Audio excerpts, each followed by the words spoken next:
Could you imagine going 10 months without a cell phone and having to only write letters?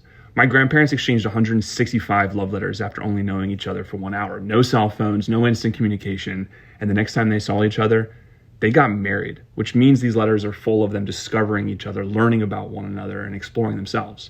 Let's go back 80 years to July 25th, 1945 to read a love letter from the Red Cross girl, my grandmother, to the Navy boy. Bill, dear, I think of you as being off somewhere on some special mission, and so of course I know that I can't expect to hear from you. And yet I do. I find myself watching the mails again in hopes that I may have some word from a lieutenant. Funny, isn't it?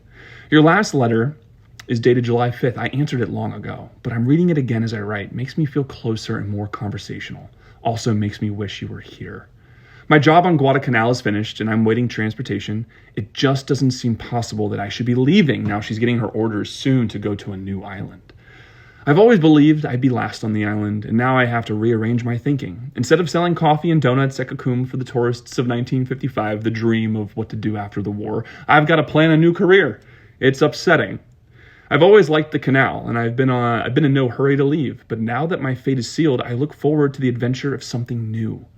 And I dare to hope that perhaps this move will cross our paths again. Is there any chance, Bill? Here's my new address. Address me there from now on, and better still, drop in. I don't really expect you to, but I like to think about things that might be. Has the moon been shining up your way as of late? Nights here have been so full of beauty that they fairly make me ache. I haven't been lucky enough to see any sunsets this past week, but I've surely been reveling in the moonlight. Now, imagine catching something that you like to see, the moon, the suns, the stars, and having to wait 2 weeks to see if the person you're talking to also saw it, or if they cared. Actually, I'm still working at the service club. Unofficially, I can't do much because I don't know when I'll take off, but I fill in with all kinds of odd jobs. It's good to keep busy, and I'm a poor hand to just sit and wait. So I trek over to the club each day. Things are pretty quiet there now. There isn't a great deal to do, but if nothing else, there's always someone to talk to, and I like the fellows who drop by to visit. Most of my old coffee and donut following have transferred to the club. Well, Bill, I shall have to bring this to a close. It isn't a real letter, just a note to let you know I'm thinking of you.